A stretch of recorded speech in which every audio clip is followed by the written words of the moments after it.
একটা সকাল কেমন হবে যদি আপনি ঘুম থেকে উঠে দেখেন পৃথিবী থেকে প্রতিটি মানুষ, পশু পাখি, এমনকি সব ধরনের জীবজন্তু হঠাৎ করে গায়েব হয়ে গিয়েছে। পুরো পৃথিবী যেন নিস্তব্ধ হয়ে গিয়েছে। তখন আপনার মানসিক অবস্থা কেমন হবে? ঠিক এমনটাই ঘটে এক বিজ্ঞানীর সঙ্গে। ৫ জুলাই নিউজিল্যান্ডের হ্যামিল্টন শহরে প্রতিদিনের মতো প্রায় সকাল ৬:৩০ সূর্য উঠতে থাকে, কিন্তু হঠাৎ করেই সূর্যের আলো কমে যেতে শুরু করে। পুরো পৃথিবী এক লাল রঙের আলোয় ঝলসে যায়, আর এক অদ্ভুত লাল অন্ধকারে ছেয়ে যায় চারপাশ। কিন্তু কিছুক্ষণের মধ্যেই সব আবার স্বাভাবিক হয়ে যায়। ঠিক সেই মুহূর্তে জ্যাক নামের এক ব্যক্তির ঘুম ভাঙে। ঘুম থেকে উঠে সে রেডিও চালানোর চেষ্টা করে, কিন্তু রেডিও চালু হয় না। সে ভাবে হয়তো রেডিওটা নষ্ট হয়ে গিয়েছে। এরপর সে কাউকে ফোন করার চেষ্টা করে, কিন্তু ফোনটাও ডেড। তখন সে তৈরি হয়ে কাজের উদ্দেশ্যে বের হয়। সড়কে কেবল তার গাড়িটিই চলছে, অন্য কোনো যানবাহন চোখে পড়ে না। সে একটি গ্যাস স্টেশনে গাড়ি থামায়। গ্যাস ভরার পর সে দেখে ক্যাশ কাউন্টারে কেউ নেই। চারপাশে তাকিয়ে সে কাউকেই দেখতে পায় না। তখন সে গ্যাস স্টেশনের ভেতর থেকে ধোঁয়া বের হতে দেখে। সে ভাবে নিশ্চয়ই ভেতরে কেউ আছে। ভেতরে ঢুকে দেখে একটি ইলেকট্রিক ক্যাটলি পানিসহ চালু ছিল, যেখান থেকে ধোঁয়া বের হচ্ছিল। কেউ পানি বসিয়ে হঠাৎ কোথাও চলে গেছে। জ্যাক এরপর আবার গাড়িতে উঠে শহরের চারপাশ ঘুরে দেখতে থাকে, কিন্তু গোটা শহরে আর কাউকে দেখতে পায় না। এখন সে নিশ্চিত হয় যে কিছু ভয়ঙ্কর অস্বাভাবিক ঘটনা ঘটেছে। সে এখন তার ল্যাবরেটরির উদ্দেশ্যে রওনা দেয়, যা শহরের বাইরে অবস্থিত। পুরো পথে সে অনেক গাড়ি দাঁড়িয়ে থাকতে দেখে, কিন্তু কোনো চালক নেই। জ্যাক দ্রুত গাড়ি চালাতে থাকে। তার দৃষ্টি মূলত রাস্তায় নয়, চারপাশে থাকে, কারণ সে মানুষদের খুঁজছিল। তখন হঠাৎ তার সামনে একটি দাঁড়িয়ে থাকা ট্যাঙ্কার এসে পড়ে। সে শেষ মুহূর্তে ব্রেক কষে এবং দুর্ঘটনা থেকে বেঁচে যায়। এরপর সে ট্যাঙ্কারের ভেতরে গিয়ে একটি ওয়াকিটকি খুঁজে পায়। ওয়াকিটকির মাধ্যমে যোগাযোগের চেষ্টা করে, কিন্তু কোনো সাড়া মেলে না। তখন সে একটি উঁচু স্থানে উঠে শহরের চারপাশ তাকায়। সে বুঝতে পারে পুরো শহর ফাঁকা। তার মনে হয় হয়তো তার মানসিক অবস্থা ঠিক নেই, বা এটা হয়তো কোনো স্বপ্ন, কারণ পুরো শহরের সব মানুষ একসাথে এভাবে গায়েব হয়ে যেতে পারে না। ঠিক তখনই সে দূরে কোথাও ধোঁয়া উঠতে দেখে। জ্যাক সেই জায়গায় গিয়ে দেখে একটি যাত্রীবাহী বিমান বিধ্বস্ত হয়েছে, কিন্তু আশ্চর্যজনকভাবে বিমানের ভেতরে কোনো মৃতদেহও ছিল না। এখন জ্যাক পুরোপুরি নিশ্চিত হয়ে যায় এই পৃথিবীতে যত মানুষ, পশু, পাখি, জীবজন্তু ছিল, সবাই হঠাৎ করেই গায়েব হয়ে গিয়েছে। এখন সেই একমাত্র জীবিত মানুষ। এরপর জ্যাক তার অফিসে, তার ল্যাবে যায়। সেখানে সব যন্ত্রপাতি আগের মতোই স্বাভাবিকভাবে চলছিল। সে বিভিন্ন জায়গায় ফোন করে যোগাযোগের চেষ্টা করে, কিন্তু কোথাও থেকে কোনো উত্তর আসে না। ঠিক তখনই একটি মনিটরে একটি বার্তা ভেসে ওঠে, প্রজেক্ট ফ্ল্যাশলাইট সম্পন্ন হয়েছে। এটি সেই একই প্রজেক্ট যার সাথে জ্যাকও কাজ করছিল।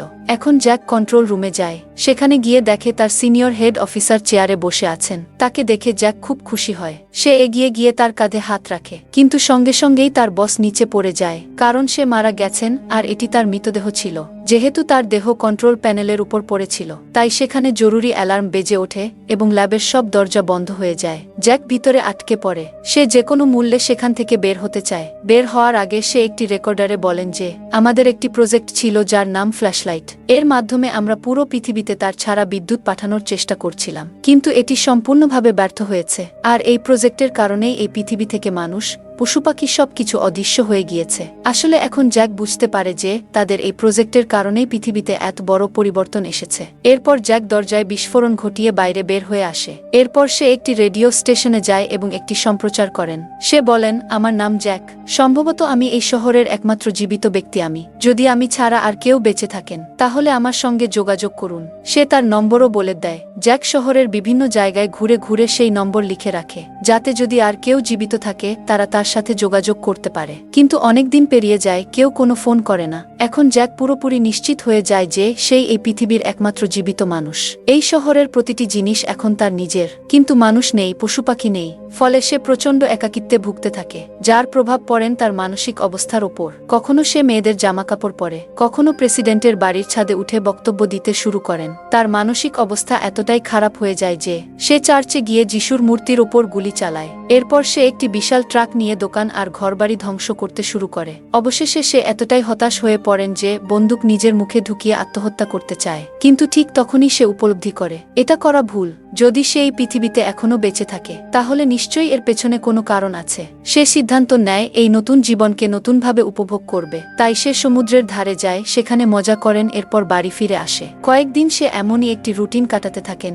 একদিন সে যখন বাড়ি ফেরে, তখন দেখে বাড়ির ভিতরে একটি মেয়ে দাঁড়িয়ে আছে, যার হাতে ছিল একটি বন্দুক। আসলে মেয়েটি খুব ভীত ছিল, তাই সে বন্দুকটি জ্যাকের দিকে তাক করে রেখেছিল। কিন্তু জ্যাক তাকে দেখে ভয় পায় না এবং না তার উপর রাগ করে, কারণ বহুদিন পর সে কোনো মানুষের মুখ দেখে রেখেছে। সে মেয়েটিকে নিজের বুকে জড়িয়ে ধরে। জ্যাক মেয়েটিকে জড়িয়ে ধরায় মেয়েটিও বুঝতে পারে যে জ্যাকও তার মতোই একা। সে উদ্বিগ্নভাবে জানায়, আমার নাম জোয়ানা। একদিন হঠাৎ করে সবাই অদৃশ্য হয়ে গেল। আমার বয়ফ্রেন্ডও হারিয়ে গেল। তারপর থেকেই আমি একাই বেঁচে আছি। একদিন শহরে তোমার একটা পোস্টার দেখেছিলাম, যেখানে তুমি তোমার বাড়ির লোকেশন দিয়েছিলে। তখনই আমি এখানে চলে আসি। জ্যাক বলেন, তোমার যা অবস্থা আমার অবস্থাও ঠিক একই রকম। পরের দিন সকালে দুজন মিলে গাড়িতে করে শহরে বের হয় কোনো তৃতীয় মানুষের খোঁজে। কিন্তু দিনের পর দিন খুঁজেও তারা আর কোনো মানুষ খুঁজে পায় না। জ্যাক জোয়ানাকে জানায়, আমি একজন বিজ্ঞানী। আমাদের একটা দল একটি প্রজেক্টে কাজ করছিল, যেটার আমি বিরোধিতা করছিলাম। প্রকল্পটি ছিল একটি গ্লোবাল এনার্জি গ্রিড তৈরি করা, যাতে সারা পৃথিবীতে তার ছাড়া বিদ্যুৎ পাঠানো যায়। আমাদের মোবাইল চার্জ দেওয়ার জন্য আর চার্জার লাগবে না। কিন্তু আমার ধারণা সেই প্রকল্পটি সম্পূর্ণভাবে ব্যর্থ হয়, যার ফলে পৃথিবীর সব মানুষ, পশুপাখি ও প্রাণীরা অদৃশ্য হয়ে যায়। কারণ ওই এনার্জি সবসময় বাতাসে থাকে, কিন্তু যখন তা কম মাত্রায় থাকে তখন কোনো ক্ষতি করে না। কিন্তু যখন সেটা উচ্চমাত্রায় পৌঁছে যায় তখন জীব জগৎ বাতাসে মিশে যায়। আমরা যেদিন মেশিনের মাধ্যমে ওই শক্তি বাড়িয়েছিলাম সেদিনই সবাই অদৃশ্য হয়ে যায়। কিন্তু আমরা কিভাবে বেঁচে গেলাম আমি জানি না। এরপর কেটে যায় আরও কিছুদিন। জ্যাক ধীরে ধীরে জোয়ানাকে পছন্দ করতে শুরু করে এবং তারা দুজনেই একে অপরের আরও কাছাকাছি চলে আসে। তবে প্রতিদিন সকালেই তারা নিজেদের গাড়ি নিয়ে শহরে বের হয় কোনো তৃতীয় মানুষ খুঁজে পেতে। তাদের গাড়িতে ওয়াকিটকি থাকে, যার মাধ্যমে তারা একে অপরের সঙ্গে যোগাযোগ রাখে। একদিন জ্যাক যখন শহরে ঘুরছিল তখন সে রাস্তায় একটি ট্রাক দাঁড়িয়ে থাকতে দেখে। সে যখন ট্রাকের কাছে যায় তখন এক মুখোশধারী ব্যক্তি তার সামনে আসে, যার হাতে একটি বন্দুক ছিল। সে জ্যাককে জিজ্ঞেস করেন, তুমি কি একা? জ্যাক জোয়ানার নিরাপত্তার জন্য বলেন, হ্যাঁ আমি একা। কারণ সে ওই লোকটিকে চেনে না। লোকটি মুখোশ খুলে বলেন, তোমার সঙ্গে দেখা করে খুব ভালো লাগছে। আমি অনেকদিন ধরে একা আছি। ঠিক তখনই জোয়ানার কণ্ঠ ওয়াকিটকিতে ভেসে আসে। ফলে জ্যাক বাধ্য হয়ে স্বীকার করে, আমার সঙ্গে আরেকজন সার্ভাইভার আছে। লোকটি বলেন, তাহলে আমাকে তোমার বাড়িতে নিয়ে যেতে হবে। জ্যাক তাকে বাড়িতে নিয়ে আসে। সেখানে লোকটি জোয়ানাকে দেখে খুব খুশি হয় এবং বলেন, আমার নাম এপি। এরপর তারা তিনজন একসাথে থাকতে শুরু করে। এক রাতে তারা একসঙ্গে বসেছিল। তখন এপি জানায়, 5 জুলাই সকাল 6:30 আমার বন্ধু আমার উপর হামলা করে। আমি পানিতে ডুবে যাচ্ছিলাম, হঠাৎ সবকিছু নিস্তব্ধ হয়ে গেল। আমার বন্ধু পর্যন্ত উধাও হয়ে যায়। জোয়ানা জানায়, সেই একই দিনে আমি হেয়ার ড্রায়ার দিয়ে চুল শুকাচ্ছিলাম। তখন হঠাৎ করে তীব্র ঝাঁকুনি অনুভব করি। এরপর থেকে আমি আর কোনো মানুষ, পশুপাখি, প্রাণী কাউকে দেখিনি। জ্যাক বলে, আমি একজন বিজ্ঞানী। আমাদের দল প্রজেক্ট ফ্ল্যাশলাইটের উপর কাজ করছিল, যার বিপক্ষে ছিলাম আমি। আমি আমার সিনিয়রকে এর ভয়াবহ ফলাফল বোঝাতে চেয়েছিলাম, কিন্তু সে শোনেনি, বরং আমার কথাকে ভুল প্রমাণ করার চেষ্টা করে। আমি এতটাই হতাশ হয়ে পড়েছিলাম যে বাড়ি ফিরে অনেকগুলো ঘুমের ওষুধ খেয়ে নেই। কিন্তু যখন সকালে ঘুম ভাঙে দেখি সবাই অদৃশ্য হয়ে গেছে, শুধু আমি বেঁচে আছি। তখন এই তিনজন বুঝতে পারে তারা তিনজনই সেই সময় মৃত্যুর খুব কাছাকাছি ছিল বলেই বেঁচে গিয়েছে। এরপর জ্যাক আবার চেষ্টা করেন তার পুরনো প্রজেক্ট এবং ঘটনার রহস্য বোঝার জন্য। সকালে যখন জ্যাক তার প্রজেক্টে কাজ করছিল তখন সে দেখে যে জোয়ানা এবং এপি একসাথে জগিং করছে। এটা দেখে জ্যাকের একদম ভালো লাগে না, কারণ সে জোয়ানাকে ভালোবাসে। সেই সময়ে জোয়ানা এপিকে জিজ্ঞেস করে, তোমার বন্ধু তোমাকে মারতে চেয়েছিল কেন? এপি উত্তরে বলে, কারণ আমি তার স্ত্রীকে মেরে ফেলেছিলাম। এটা শুনে জোয়ানা অবাক হয়ে যায় এবং বাড়ি ফিরে কাঁদতে শুরু করে। যখন জ্যাক এটা দেখে সে ভাবে এপি হয়তো জোয়ানার সঙ্গে কিছু খারাপ করেছে। সে এপির কাছে গিয়ে জিজ্ঞেস করে, তুমি জোয়ানার সঙ্গে কি করেছ? সে কাঁদছে কেন?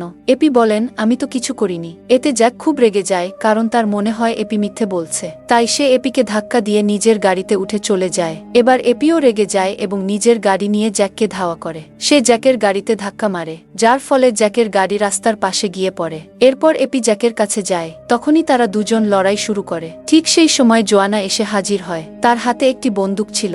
সে বলেন, যদি তোমরা লড়াই বন্ধ না করো তাহলে আমি তোমাদের দুজনকেই গুলি করে দেব। এতে তারা লড়াই বন্ধ করেন এবং তিনজন মিলে জোয়ানার গাড়িতে উঠে বাড়ির দিকে রওনা দেয়। রাস্তায় জ্যাক জানা 5 জুলাই সকাল 6:30 যেই লাল আলো ঝলকানি দেখা গিয়েছিল, যার কারণে পুরো পৃথিবীর মানুষ অদৃশ্য হয়ে গিয়েছে, সেই রকম আরেকটি লাল আলো আবার ফ্ল্যাশ করতে চলেছে। এরপর আমরা তিনজনও অদৃশ্য হয়ে যাব। এটা যে কোনো মূল্যে থামাতে হবে। এরপর তিনজন মিলে জ্যাকের ল্যাবে যায়। সেখানে জ্যাক নিজের সিস্টেম থেকে হিসাব করে দেখে যে আগামীকাল সকাল 6টায় আবার সেই একই ঘটনা ঘটতে যাচ্ছে। অর্থাৎ তারা তিনজনও আগামীকাল সকালে অদৃশ্য হয়ে যাবে, ঠিক সেই সময় চারপাশে আবার লাল আলো ছড়িয়ে পড়ায়। তারা নিজেদের উপর নিয়ন্ত্রণ হারাতে থাকে এবং বিভ্রান্ত হয়ে পড়ে। তবে কিছুক্ষণের মধ্যেই সবকিছু স্বাভাবিক হয়ে যায়। জোয়ানা তখন আবেগপ্রবণ হয়ে এপিকে জড়িয়ে ধরে। এটা দেখে জ্যাকের খুব রাগ হয়। সে ভিতরে ভিতরে হিংসা অনুভব করে, কারণ সে জোয়ানাকে পছন্দ করে। এরপর জোয়ানা জ্যাককে বলেন, তোমার হিসাব ভুল হয়েছে। ফ্ল্যাশলাইট আগামীকাল নয়, আজই হয়েছে, কিন্তু আমরা এখনো একেবারে স্বাভাবিক আছি। জ্যাক বলেন, আমার হিসাব ভুল না, এটা শুধু একটি সিমুলেশন। আগামীকাল সকাল 6টায় যখন ফ্ল্যাশ হবে তখন এর শক্তি অনেক বেশি হবে। তখন আমরা সবাই অদৃশ্য হয়ে যাব। যদি আমাদের এটা থামাতে হয় তাহলে আমাদের এই পুরো ল্যাব ধ্বংস করতে হবে, কারণ এখান থেকেই যে রেডিয়েশন বের হচ্ছে সেটাই এইসব ঘটনার কারণ।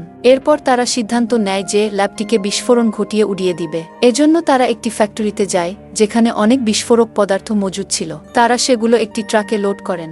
জ্যাক একটি রিমোট কন্ট্রোলও তৈরি করেন যেটা দিয়ে বিস্ফোরণ ঘটানো যাবে। এখন ট্রাকটি যেটিতে বিস্ফোরক আছে সেটা চালায় এপি, আর জ্যাক থাকে জোয়ানার সঙ্গে। জ্যাক তখন বলেন, আমি তোমাকে খুব পছন্দ করি, কিন্তু তুমি এপির সঙ্গে বেশি সময় কাটাও। হয়তো তুমি ওকে আমাকে চেয়ে বেশি পছন্দ করো। তখন জোয়ানা উত্তর দেয়, আমি তোমাদের দুজনকেই পছন্দ করি, তবে এপির প্রতি আমার এক ধরনের সহানুভূতি আছে। সেদিনও আমাকে বলেছিল তার বন্ধুর স্ত্রী তাকে খুব পছন্দ করত, কিন্তু এপি তার বন্ধুকে ঠকাতে চায়নি, তাই সে সেই মহিলার প্রস্তাব গ্রহণ করেনি। এই কারণে সেই মহিলা আত্মহত্যা করেন। পরে যখন তার বন্ধু কথা জানতে পারে তখন সেভাবে এপি তার স্ত্রীর মৃত্যুর জন্য দায়ী, তাই সে এপিকে মারার চেষ্টা করে। জোয়ানা আরও বলেন, এপি একজন ভালো মানুষ, আমি তার চোখে গভীর কষ্ট দেখেছি, তাই আমার মনে ওর জন্য সহানুভূতি জন্মেছে। জ্যাক বুঝতে পারে এপির সত্যিই কাউকে প্রয়োজন। তখনই এপি একটি ট্রাক নিয়ে এসে উপস্থিত হয় এবং জোয়ানা তার সঙ্গে ট্রাকে উঠে বসে। জ্যাক তখন একা তার গাড়িতে বসে থাকে। হঠাৎ সে রেডিও সিগন্যাল পায় যে ল্যাবের রেডিয়েশন মাত্রাতিরিক্ত বেড়ে গিয়েছে।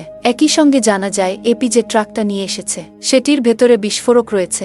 যদি সে এই ট্রাকটি ল্যাবের কাছে নিয়ে যায় তাহলে সেটি আপনা আপনি বিস্ফোরিত হয়ে যাবে। তাই জ্যাক এপিকে ফোন করে জানায়, তোমাকে ট্রাক থামাতে হবে। কিন্তু এপি ভাবে জ্যাক এটা হিংসা থেকে বলছে, কারণ এখন জোয়ানা এপির সঙ্গে রয়েছে, তাই সে ফোন বন্ধ করে দেয়। এরপর জ্যাক নিজের গাড়ি দ্রুত চালিয়ে কোনোভাবে ট্রাকের সামনে গিয়ে গাড়ি থামিয়ে দেয় এবং তাদের বোঝায় ল্যাবের রেডিয়েশন ভয়াবহ পর্যায়ে পৌঁছে গেছে। যদি এই বিস্ফোরক ট্রাক সেখানে নিয়ে যাওয়া হয় তবে তা সঙ্গে সঙ্গে বিস্ফোরিত হবে। আমাদের অন্য কোনো পরিকল্পনা করতে হবে। তারপর তারা ট্রাক থেকে নেমে আসে। জ্যাক বলেন, আমি শহরে গিয়ে এমন কিছু যন্ত্রপাতি আনব যার মাধ্যমে এই ট্রাকটি নিজে নিজে নির্দিষ্ট স্থানে পৌঁছাতে পারবে। এরপর জ্যাক রওনা হয়। সে চলে যাওয়ার পর এপি ও জোয়ানা একে অপরের খুব কাছাকাছি চলে এসে ইন্টিমেট হয়। তখন সময় 6টা বাজতে আর মাত্র আধা ঘন্টা বাকি। জোয়ানা বলেন, 6টা বাজলে আবারও একবার সেই ফ্ল্যাশলাইট জ্বলে উঠবে, আর তখন আমরা সবাই হারিয়ে যাব।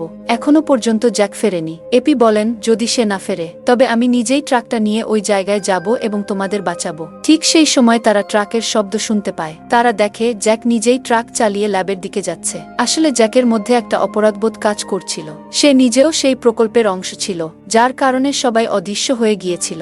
আগেরবার সে এই প্রকল্প থামাতে পারেনি। এবার সে বিস্ফোরণ ঘটিয়ে নিজের জীবন দিয়ে হলেও এই ফ্ল্যাশলাইট জ্বলা থামাতে চায়, যাতে জোয়ানা ও এপির প্রাণ বাঁচে। জ্যাক ট্রাক নিয়ে ল্যাবের ভেতরে ঢুকে যায়, আর সঙ্গে সঙ্গে ভয়াবহ এক বিস্ফোরণ ঘটে, যাতে পুরো ল্যাব ধ্বংস হয়ে যায়। কিন্তু বিস্ফোরণের সঙ্গে সঙ্গেই আবারও একটি ফ্ল্যাশলাইট জ্বলে ওঠে। এরপর দেখা যায় জ্যাকের চোখ খুলে গিয়েছে। সে এখন এক সমুদ্র তীরে শুয়ে আছে। সে আকাশের দিকে তাকায়, দেখে অদ্ভুত ধরনের মেঘ, আর আকাশে একটি গ্রহ দেখা যাচ্ছে যার চারপাশে একটি রিং বা বলয় ঘুরছে। জ্যাক কিছুই বুঝতে পারে না সে কোথায় আছে, তবে সে একটি বিষয় নিশ্চিত যে এটি পৃথিবী নয়। সম্ভবত সেই ফ্ল্যাশলাইটের কারণে কোনো ওয়ার্মহোল তৈরি হয়েছে এবং সে অন্য কোনো প্যারালাল ইউনিভার্সে পৌঁছে গিয়েছে, অথবা এটি তার মৃত্যুর পূর্ব মুহূর্তের মস্তিষ্কে সৃষ্ট ভ্রান্তি হতে পারে, কারণ প্রথমবার ফ্ল্যাশলাইট জ্বলার সময়ও তারা বিভ্রান্ত হয়েছিল। এবং এটিই হতে পারে জ্যাকের জীবনের শেষ বিভ্রান্তি, যেখানে সে নিজেকে একটি ভিন্ন গ্রহে অনুভব করছে। আপনার কি মনে হয় কমেন্ট বক্সে জানাতে ভুলবেন না। আশা করি গল্পটি আপনার ভালো লেগেছে। এমন আরও সিনেমার অসাধারণ গল্প দেখতে সিনে টাইম বিডির সাথেই থাকুন।